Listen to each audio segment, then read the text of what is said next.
Good morning. Sorry for the delay in the audio here. Just was checking on some things.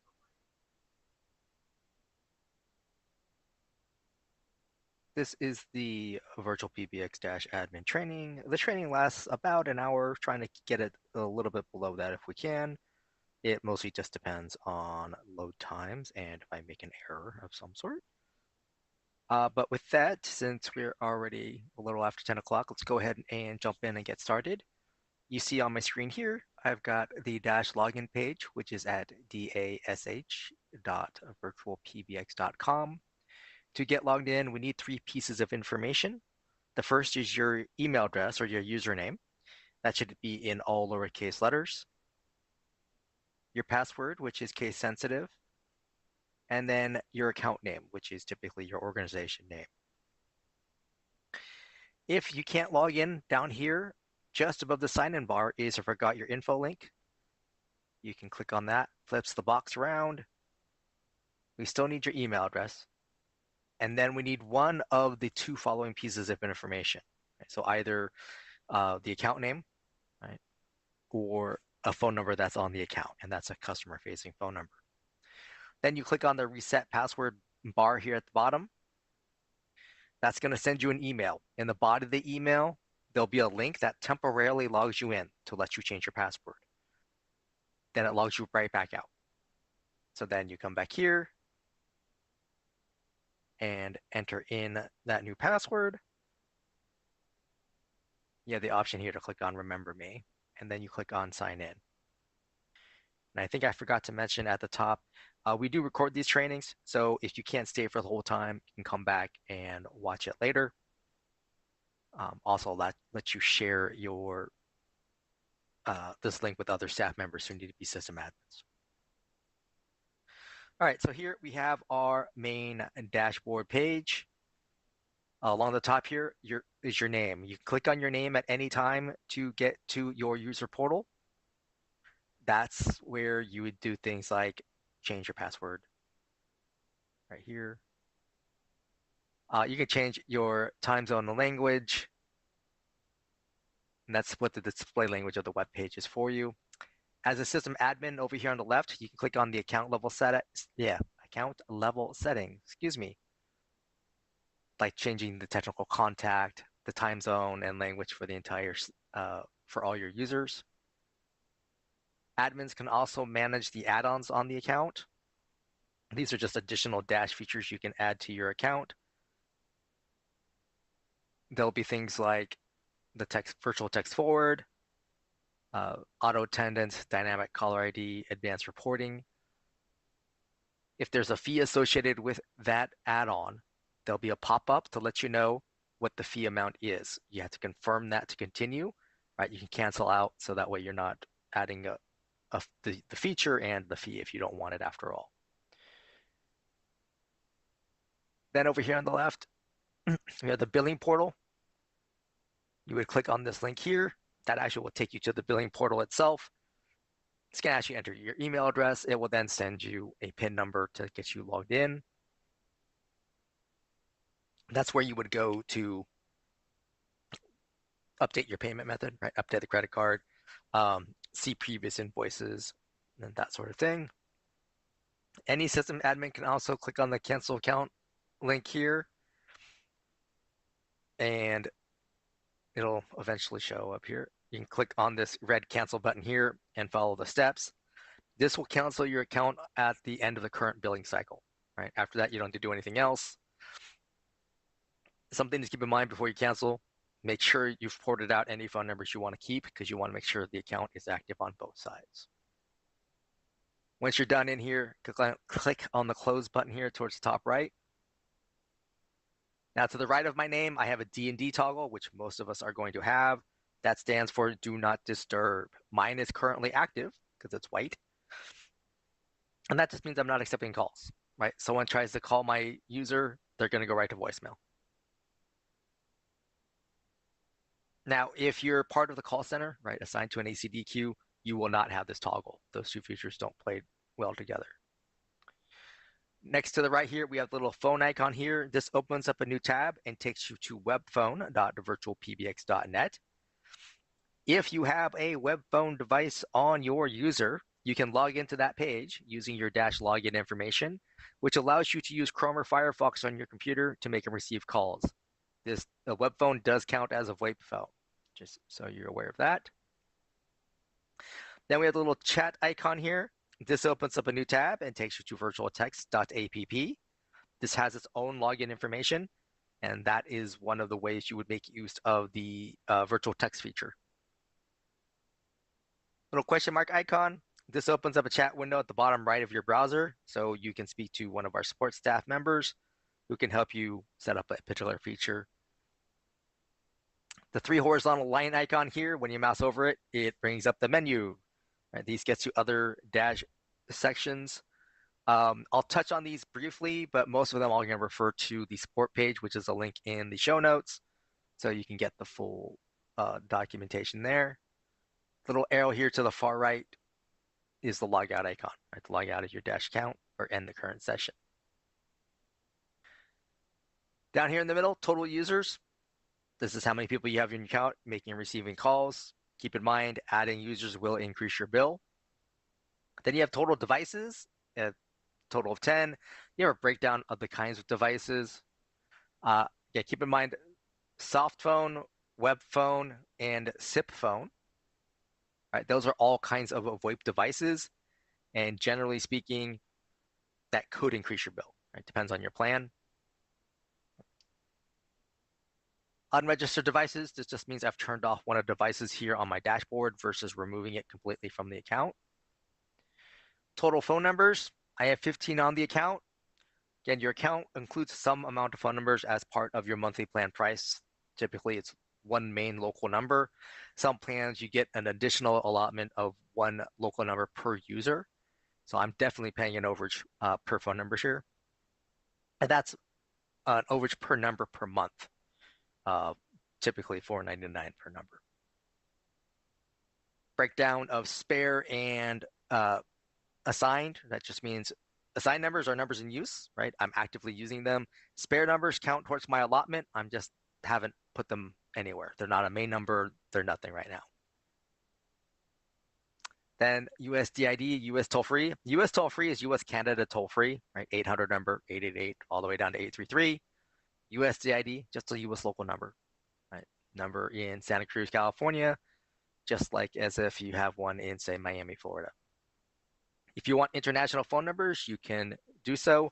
You want to email our porting team, that's PORTING at virtualpbx.com, and they need to know the city and country that you're interested in getting a number in. Conference bridges, I have 2. That means I have enabled the conference feature on 2 of my users, i.e. they moderate or host the conference.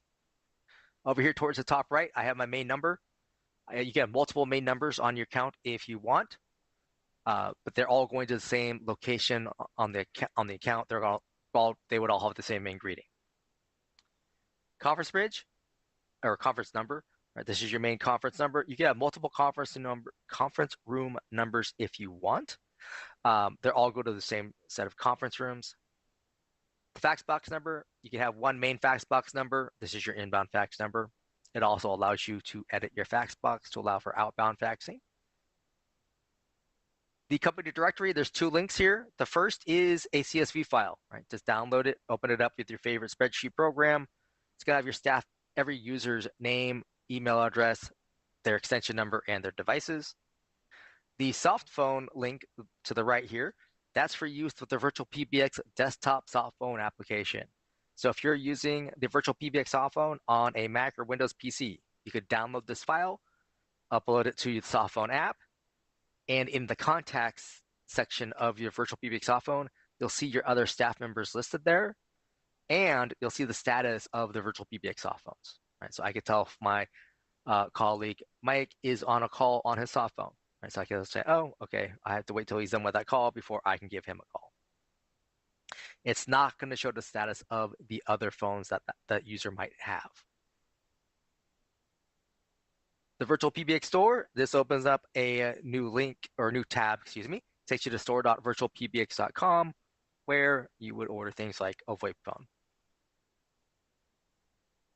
And then we have the account realm. Every account has its own account realm. This is used in a couple things. One, it's one of the 3 pieces of information that you would need to program a third-party soft phone. It's also part of what you would need to send an outbound fax, which we'll get into a bit later. Gonna scroll up here to the top where it says VPBX New Hire Sandbox. To the right, I have caller ID. This is a button that you can click on. It's gonna open up a box here. Now, this pull down to the right here, you can select any of your main numbers. Obviously, I only have the one main number, so I don't have anything to select. But once you select one and click Save Changes, that number becomes your default number. Right? So your VoIP phones, that becomes by default their outbound caller ID, for example. Hold music, you can upload your own hold music. Now, this is after a call has come into your system, reach one of your staff members on their VoIP phone, right? They pick up, they start talking, then they press hold on their VoIP phone. That's when this media file will play. You can upload your own file, .wav or .mp3, up to 1 megabyte in file size. So you have a pull down here, so you can select on anything you've already uploaded, or in the next line down, click on Browse to find the file on your device. Click the blue little arrow icon, and then Save Changes. Right? It will upload the file, and it will be the default hold music for your staff.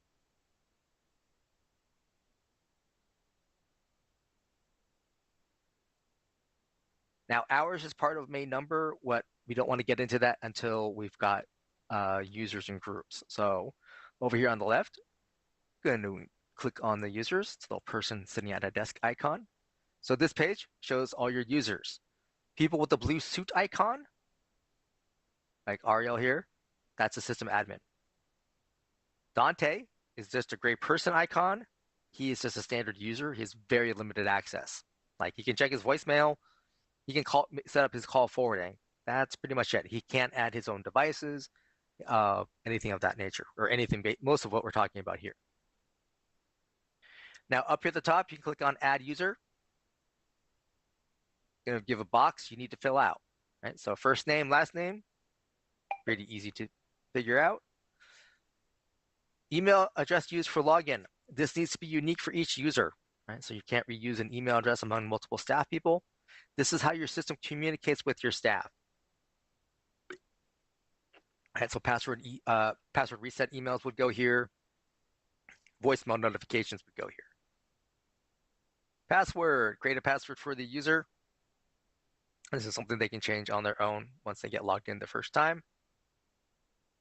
Main extension for the user. The system will suggest an extension number. Starts you off with extension 1000, so the next one will be 1001. But in the box provided, you can change it to whatever you want. Right, so you want like different extension numbers for different departments. You can easily do so. We typically recommend the 4-digit extensions just to give you growth and not to use up your main menu options off of the virtual receptionist, which we'll be getting to later. By default, the system will create a voicemail box for the user. It's intrinsically tied to the user. You can choose of a user show up in the user directory or not. Just click on the box here. This is something you can change. Now, for them to properly show up in the user directory, they need to record their name into their voicemail box. It's one of the personal settings for that. You can send credentials, or you can send emails to an alternate address. So if you want those voicemail notification emails to go to an address other than the one that they used to log in with, you would click on this box here and enter that separate email address. And this is also something you can change at any time. And then lastly, send credentials to the user, which is something I recommend clicking on. That way, once you click on create user or create user and add another, if you're adding multiple people, this person will get an email saying, hey, welcome to your Dash account, have your login information.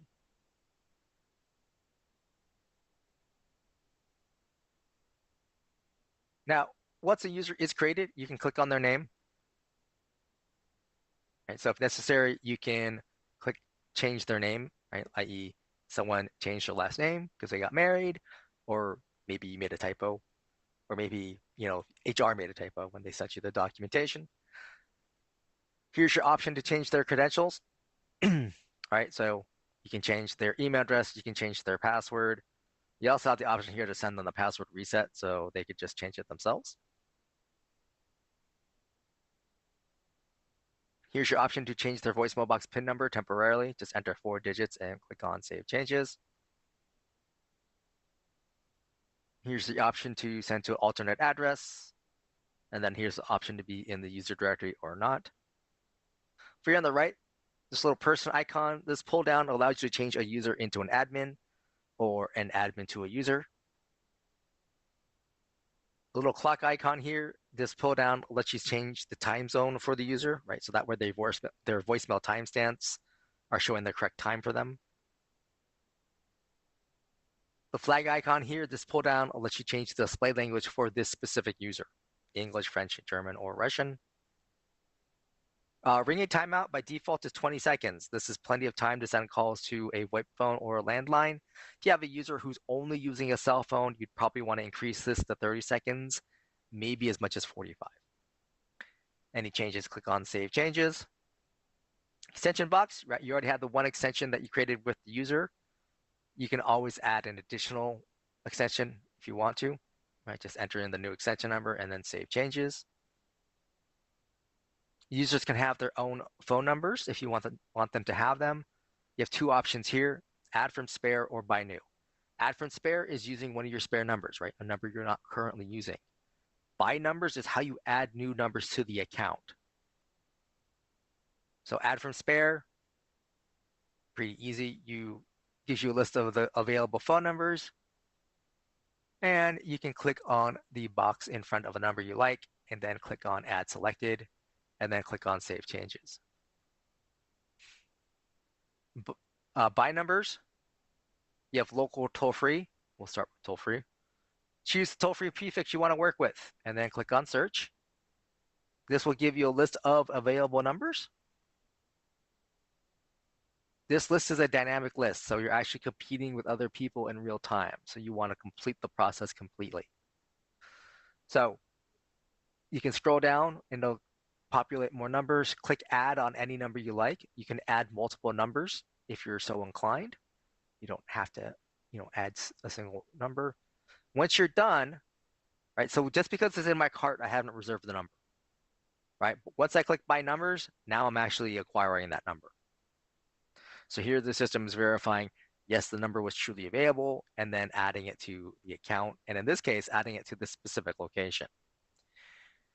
Now, when you add a phone number to a user, this number does not have hours of operations or holidays, meaning it's going to ring 24/7. So something to be aware of, especially for users that have their personal cell phone as a device on their user.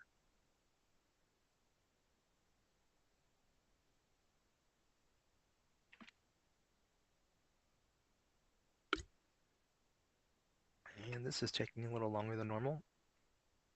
There we go. Now, you have this little gear icon next to every number. So first up is caller ID. So in this first box here, this is your outbound caller ID name. It's optional. In the box here to the right of that, I'll keep this highlighted. You can enter up to 15 characters. It counts spaces as part of the 15, but this is what we'll associate with this number for outbound caller ID. You have the option here to turn on inbound caller ID. So if that name information is being transmitted to us, we can pass it on through to your staff member's phone. One thing to keep in mind about the outbound caller ID name, right? We can only control what we send out. That receiving carrier at the end, they have final say about what shows up on the phones on their network. This is especially problematic when you call cell phones, right? The cell phone carriers are the ones who control what shows up on their network. They're the ones who put like telemarketer, spam risk, etc. So we can't guarantee that whatever you type here will definitely show up on the person who you're calling.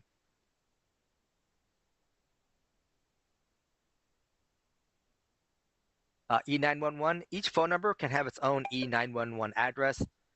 This is useful because then you can assign the individual phone numbers to your VoIP phones for the purposes of 911 only, right? So your staff member Bob works from home. He's in a different state. So he obviously, if he ever has to call 911 from his VoIP phone, you want to make sure that his address is transmitted to emergency services, not your corporate headquarters.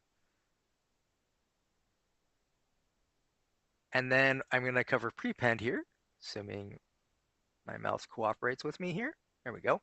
Prepend is a VoIP phone feature. This allows you to put text in front of the caller ID that shows up on your staff member's VoIP phone. So in this case, I have the word direct. So when anyone dials this particular phone number and it gets to my device, I see the word direct and then their phone number as a caller ID. Right, so that lets me know the kind of a call that came into my user. All right, we have the device box, and let me scroll down here to Dante real quick.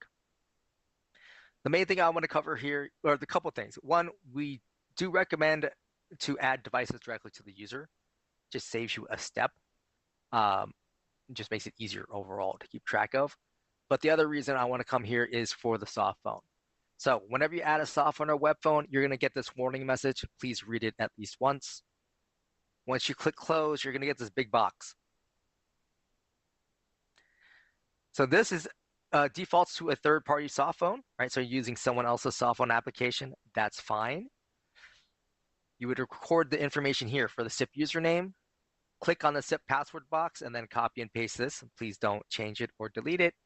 And then the account realm. Those are the three pieces of information you would need to program or provision that third-party soft phone application. Now, if you want to use the VirtualPBX soft phone app, then look down here below where it says View Configuration Guide. There's a toggle there, right? It says Use Third-Party Application. You can click on it. Now it says Use VirtualPBX Application. Type in a device name. Click on Create Device. Click on Save Changes. Once you click on Save Changes, your user gets an email telling them the VirtualPBX soft phone is ready. In the body of the email is their username and password to log into the app. There'll also be download links so they can download the app to their appropriate device. Right, so the VirtualPBX soft phone has its own app, has its own login information that's different from your Dash login.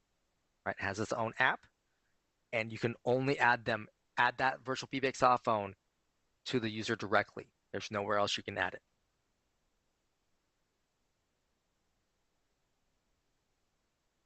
Right, user features.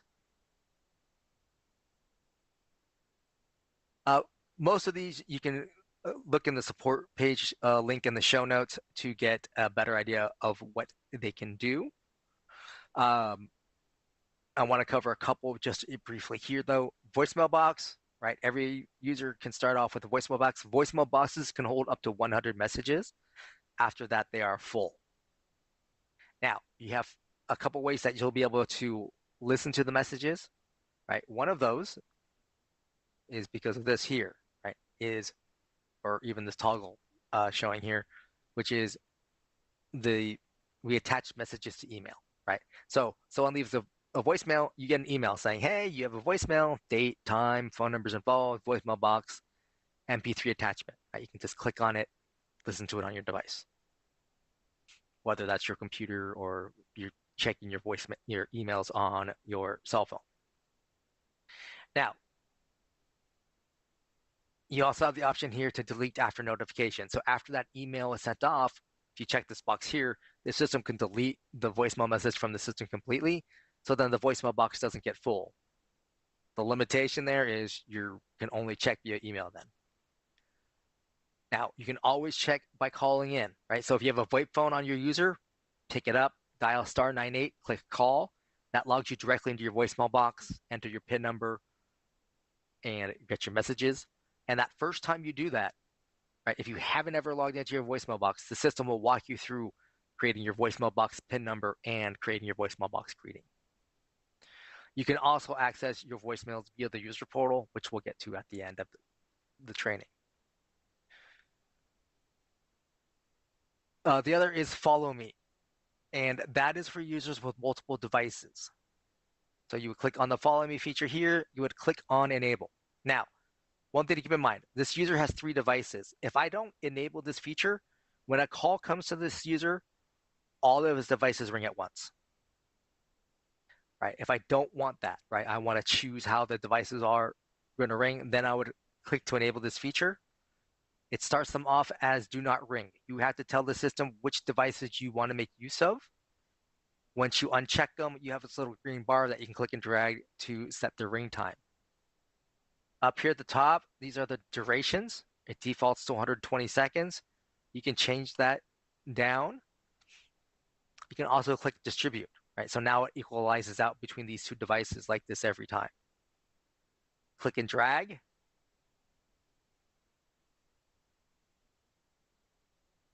Right, and then click distribute again to change the order. Right, and then click on save changes.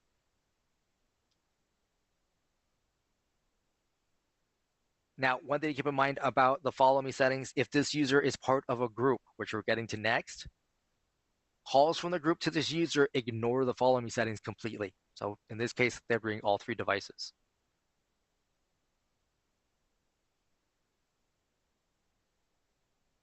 All right, let's go up to groups. Groups, short for ring groups or hunt groups. Departments, right? People who answer calls about a similar topic. It helps if I click on the right tab. So here you have your groups. Up here at the top is where you click on add group. You need to give it a name. Whoops. You need to give it a name and an extension number, and then click and drag your staff members that you want to be part of the group. And then at the bottom, click on create group. Once a group is created, you can click on its name, and you can always change the name at any time. And then here you have the group call attempts. This is how many times the system will offer an inbound caller to the members of the groups. There's a little arrows here to the far right of the box where you can click click up and down to adjust that. If you need to remove a group, you can always click on delete group. Otherwise, click on save changes. Members box, this shows your staff members that you've assigned to the group and how you're offering calls to them. In this case, this is blast ringing, right? So I'm ringing to all of my users at the same time. Whoever picks up first gets the call. Now, in an office environment, this works usually pretty well, right? Because whoever doesn't get the call, right? Let's say David and Dante answered at the same time, could probably hear their colleague answer the call. I'm like, oh, all right, he got it, no big deal. I can move on. In a remote working situation, right, you would want to have something like Teams or Slack to make sure someone got the call, right? Because what can happen is, say, David and Dante pick up at the same time, and the system chooses who gets the call, right? They both don't get the call. So let's say David is going, hello, hello, right? He gets dead error, and Dante is handling the call, right? So hopefully on Teams or something, they can confirm. Otherwise, David may think, oh, is there something wrong with my phone or with my user or my group? Say, hey, there's a problem, when really there wasn't.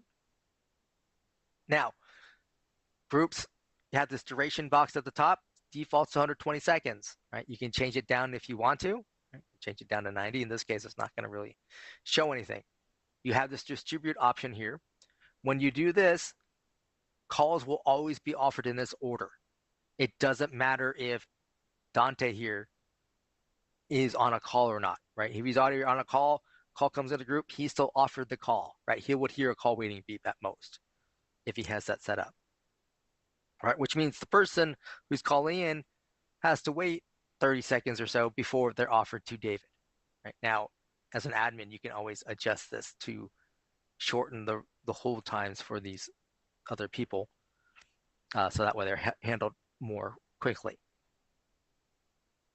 right? Just like in Follow Me, you can always change the order and then click distribute. Here's your option to add more people, right? If you have more staff, you can add them into the group. Now, when you add a new person, they're added right to the front. And so if you wanted to put them at the end, then you'd have to click distribute again. and then click on Save Changes when you're done.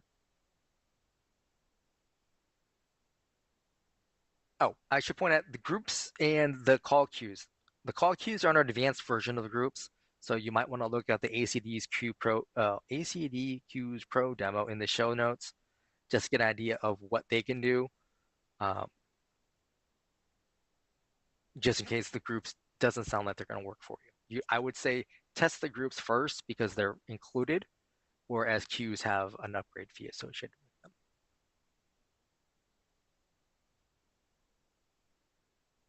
Extension numbers, just like a user groups can have multiple extension numbers if you want them to. This is how your staff would transfer calls to a particular group. And then save changes. Just like users, groups can have their own phone numbers. It's the same process, either add from spare or buy new. Add the little gear icon here as well. Just like on users, phone numbers on our group do not have hours of operation or holidays, right? Available 24/7.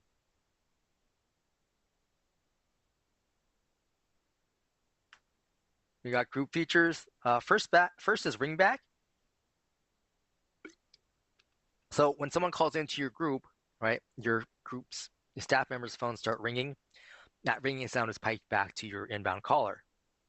If you don't want that, you can enable ringback and then upload a media file, right? .wav, .mp3 up to 1 megabyte in size. Now, the system does not loop this file for you, so you want to make sure that your media file plays for as long as you hold for as long as the ring duration of the group, right? So default is 2 minutes. So ideally, that's a good timestamp to look at. But then you click on Browse, up arrow, Save Changes. Next action, to me, this is the most important feature. If no one picks up, what do you want the system to do with the call? Right? You would click here to enable. Down here, this pull down is other things on your account. Right? So another group. You can send a call to a voicemail box, to another user, a device, etc. Usually it's voicemail box, but just depends. Allow call forward. If you click enable, your staff members can make use of call forwarding, i.e. if they're not going to be at their VoIP phones, then they can forward to their cell phone. Right? Now, if you have like the user David, who already has a cell phone device as one of his devices, then he doesn't need call forwarding, but maybe your other staff members do. Caller ID prepend. This is for your VoIP phone users. You can add either text or numbers in front of the caller ID that shows up on your staff members' VoIP phones. Right? So VoIP phone feature only. I recommend doing one or the other. My personal preference is just text, but that's just how my brain works. It's easier for people to parse out where, the prepend ends and the person's caller ID, their phone number starts. Is personally why I like that. All right, so now we have users with devices and groups. We can go up to the main number here.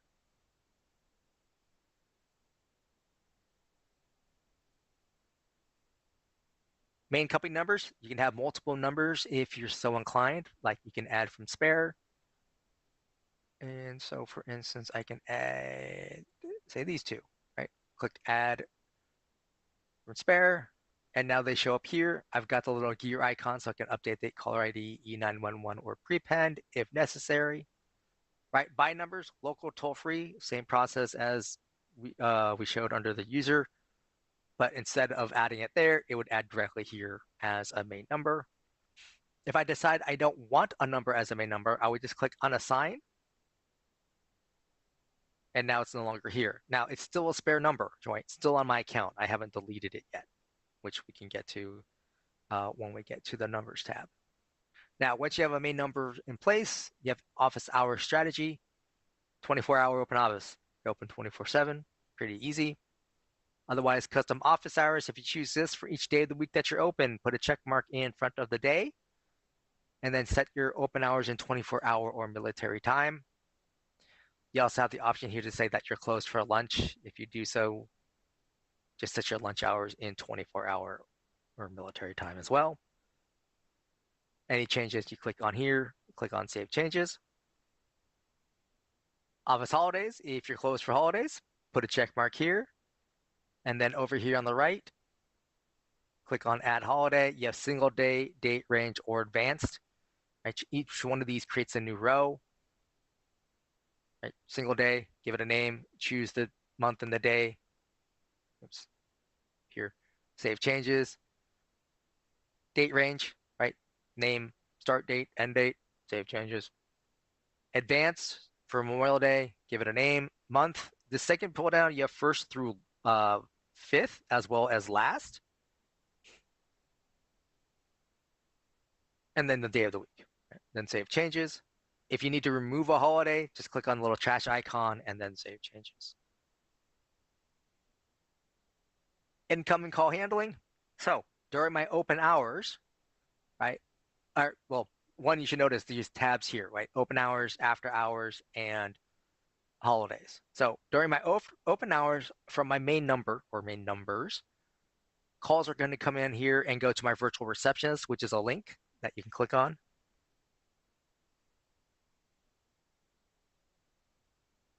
There we go. Brings up this big box. Over here on the left is your main menu, right? These are what people can press on their phone to navigate through your phone system. Click Add Route to give yourself a new row. This pull down, first pull down, you have 0 through 9 and the star key, as well as the default action.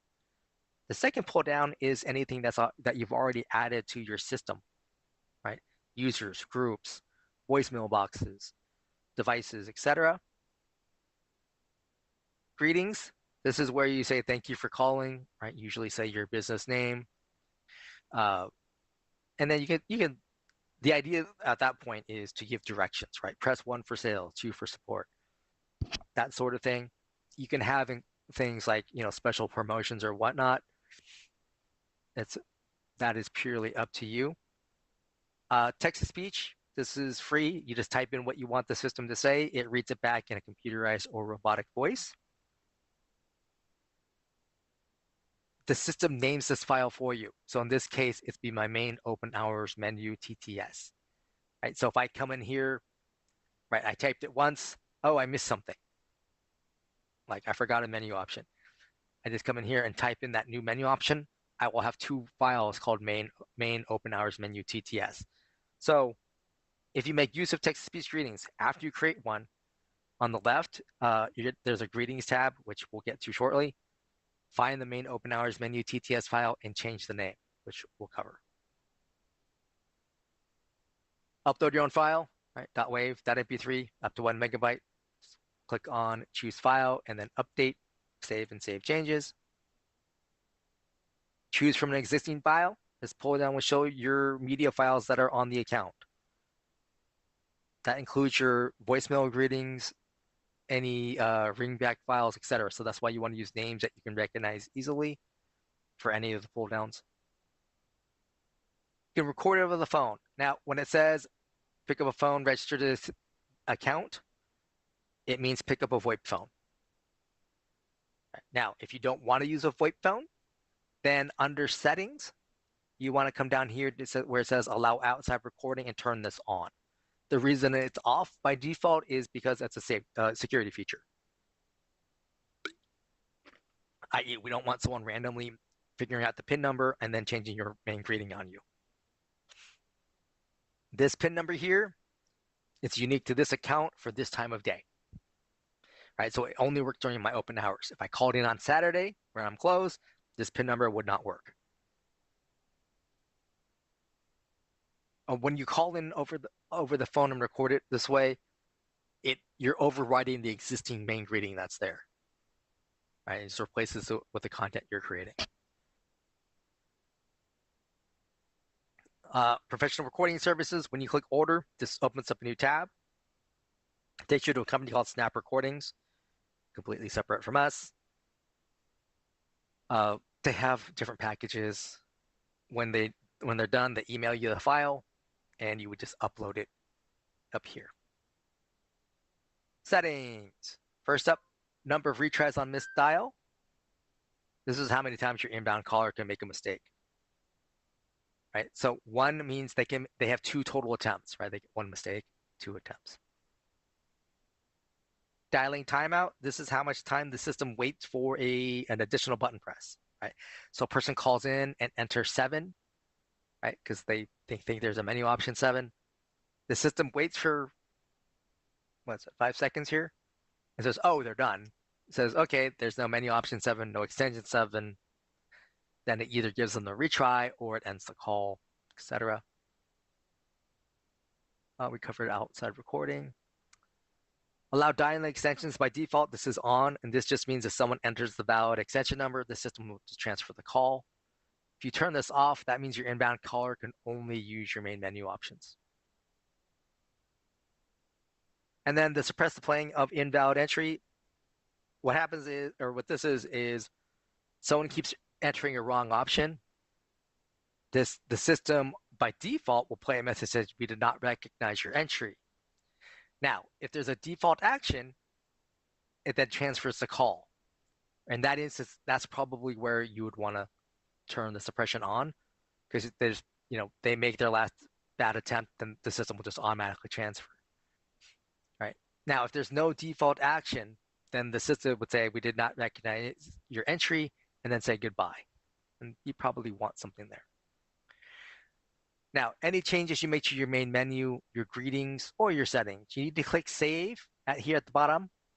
When you come back here to the incoming call handling, you need to click Save Changes here. Okay, so for my after hours, I'm using the second option, which is the live operator answer option. And basically, I'm just, in this pull down is something on your account, right? The idea is you're giving someone a chance to answer the call first. If they're not able to, then the caller goes to the virtual receptionist. And since this is my after hours, I have different menu options. You probably have a different greeting, etc. And then for holidays, I'm using this third option. Now, this first pull down, you can select anything on your account, right? Users, group, devices, media file, what have you. I chose the last option, which is skip the voicemail. And then the second pull down is a voicemail box, right? And basically saying for during holidays, don't ring anybody, just send the caller to the voicemail box, and we'll get to it when we're back in the office. Main conference number, you can have multiple conference room numbers if you want. You can also set up a text-to-speech greeting. We just click up here to enable and then type in what you want the system to say. Even if you leave this disabled, this system says welcome to the conference, and then prompts them then the conference room number and the PIN number. Main fax box number, you can only have the one main fax box number, but once you do have one, you can edit the fax box. Inbound notification email, this in the box to the right, you enter in an email address. This email gets a message every time a fax is sent. It's going to have the date, the time, phone numbers involved, fax box number, and then a PDF attachment. One thing to keep in mind is if someone dials your fax box number and hangs up, this email gets a message saying that there was a failed fax attempt. Email permissions, this is designed to either put in your company's email domain or someone's particular email address. And this is basically saying who's allowed to send a fax out on your account. Once you have that in place, then to send a fax out, it's via email. So create an email like you normally do. And enter +1 area code and phone number, little @ symbol, and then your account realm. Your account realm would be shown here. Then you just need to attach a PDF or TIFF file and click send. The system only looks at the to field, the from field, and the attachment. Only one attachment per email, i.e. make sure there's no signature files. Also, only one email address per attempt, right? No CCing multiple addresses.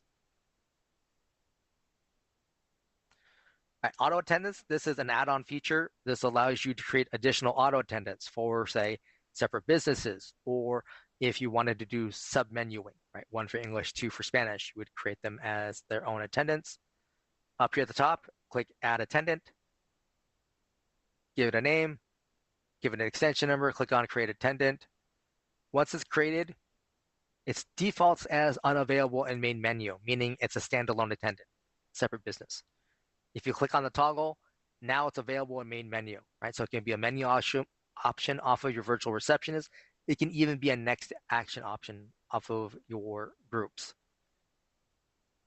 Because they could be their own business, you can add phone numbers to them, and you can add multiple. They have extension numbers. This is mostly so your staff can transfer. You can have multiple extensions if you want. The little wrench icon here under settings. You see you have open hours, after hours, and holidays, right? That matches what you set up under your main number. And this is the virtual receptionist. So virtual receptionist for all time zones for your various attendants. Devices, this just shows your devices on the account. Green means it's registered, so we can send a call to it. Red means it's not, i.e. we can't send a call to it. You can add devices here, but again, we do recommend adding it directly to the user. And again, for the VirtualPBX cell phone, you can only add that directly to the user.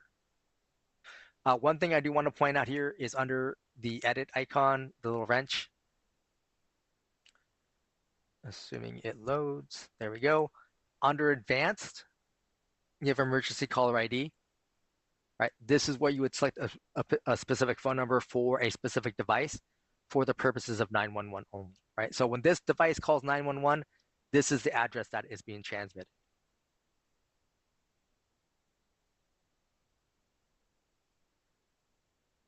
All right, the greetings tab shows all your media files on the account. You can upload new ones here by clicking add at the top. Give it a name, choose the file on your device, click create greeting. It will then upload it here. Now, it's not assigning it anywhere, but it's available. Beyond that, you see the names of your greetings. The source, TTS, is text-to-speech. Upload means it was uploaded. Recording means it was recorded over the phone. The little play column here, this allows you to play a greeting directly in your browser, so you can see if it's still relevant to you or not. If for some reason it doesn't play, you can click the download and then play it on your local device. I also recommend downloading a copy of your typical main greeting, right? The main greeting you use for like 90% of the year. Download it so you have at least a local copy someplace that you can control completely. In some cases, you also may just want to re-upload it and this, give it the name backup main or something like that. So that way you know you have two copies here as well. Then you have the edit column. You have a little wrench icon here. So you can click on that here. So you can always change the name of the main greeting. Or you can delete it if you don't need it. I.e., it's like the third main open hours menu TTS. Next up, we have numbers. It shows your numbers in use and where they're located. You got the little gear icon here if you need to update. Spare numbers, these are numbers you're not using. If it's on spare, you can also then remove it from the account. And to do that, you would click on the little box in front of the number. And up here, you'll have the option to delete will then show up. You just confirm the deletion. And now I have less numbers. You also have a little gear icon here as well. Voicemail boxes shows your voicemail boxes on the account. Anything that's in this under this user section was a voicemail box that was created with the user. Now, if you want to create your own voicemail boxes, you can. That's just up here at the top. This is what you would do for like your groups, right? So they have their own voicemail boxes. Give it a name, voicemail box number, and PIN number. Click on create voicemail box.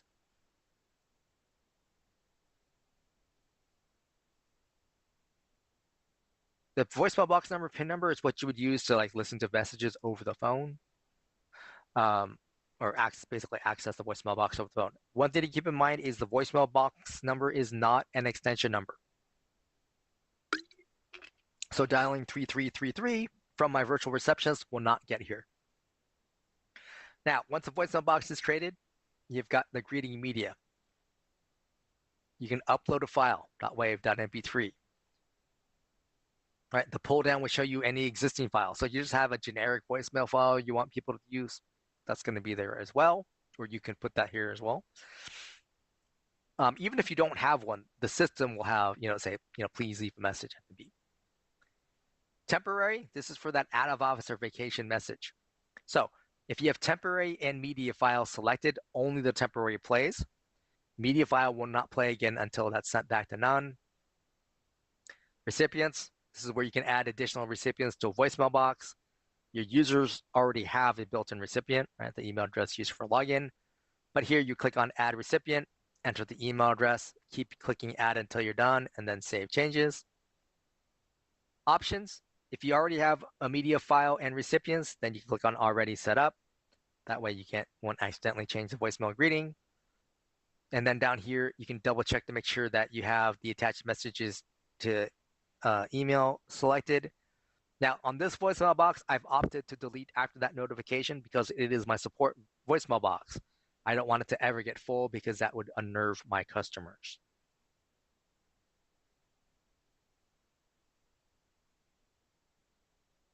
Virtual text forward, this allows you to allow a number to receive an inbound text message and then forward it on, typically to email.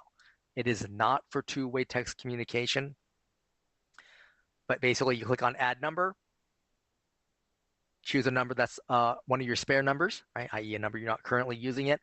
Once you set up text forward, then you can assign it to a user, a group, a main number, etc. And then enter in the email address. You can also send it to a webhook if you have webhooks enabled on your account, and that means you're sending it to other software. In the show notes, you can click on the introduction to Zapier webinar to get an idea of what webhooks can do. And this is an add-on feature. Virtual extensions is a plan-specific feature. This allows you to add additional extension numbers without adding actual users. Now, these extension numbers, they're accessible from the virtual receptionist, right? You can make them menu options. They can only have one device. They cannot be part of a group or a queue because they're not users. And also because they're not users, you cannot add the VirtualPBX softphone to them.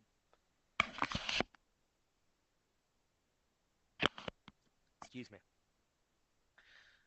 Call logs. This shows your call history on the account. You've got today, this week, this month, and then custom. Custom lets you go back up to 12 months. After that, you'd have to contact our support team, and then they'd have to create an escalation to go to our engineers. Our engineers can only go back up to 18 months. So if you need your call log information for some sort of compliance reasons, you probably want to do this on a monthly basis. Here, the little green arrows to the right, that's a call coming into the system. Yellow arrow is a call going out from the system, and I can see what device was used.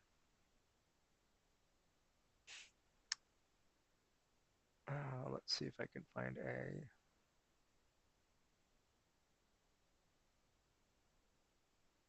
So here you can see there's two legs. So this was a call that went to a device.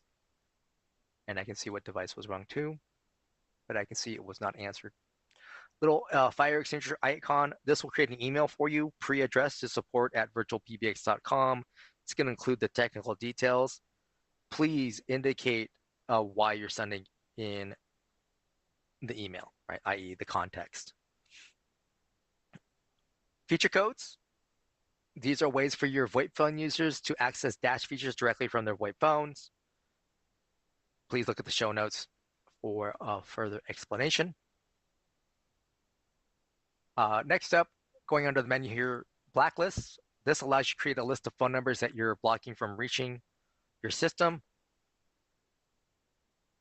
It's a very useful feature. Again, use the support page link to look at the blacklist feature to go over that because I'm already running a little long. Call recording. This shows your call recordings that you have on the account. This account is set up with AWS, so it is showing my AWS lookup.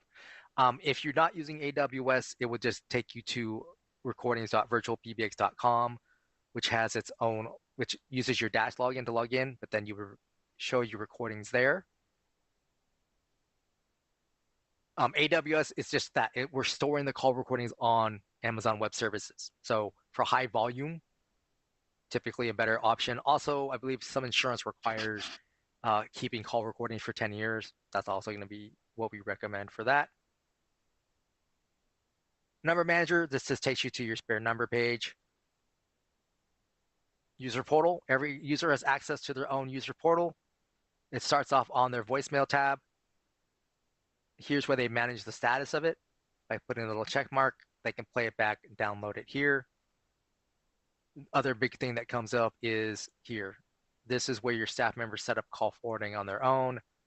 Enter +1 area code and phone number and save. I am now call forwarding. Right? Uncheck it, and now I'm not. Again, show notes, support link to get more on the user portal. Webhooks, linking dash to other software. Again, that's in the show notes for the Introduction to Zapier webinar. This is some level of programming. If you're interested in this, you're going to want to talk to our sales team. But this is linking dash to other software. You can also go to developer.virtualpbx.com to see sample code of what we have done. SMS registration, this is to make use of texting.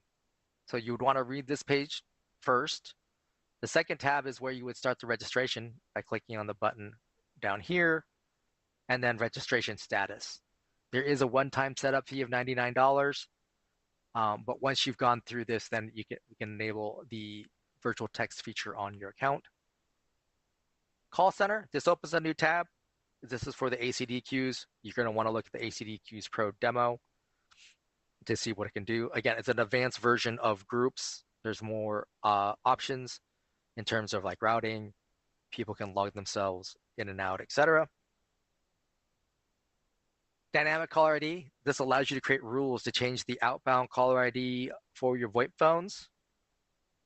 This is an add-on feature, but basically you have to have the phone number on the account. So it allows you to change the outbound call ID for your VoIP phones to another number on your account, i.e. to make it look like a local call to the person you're calling.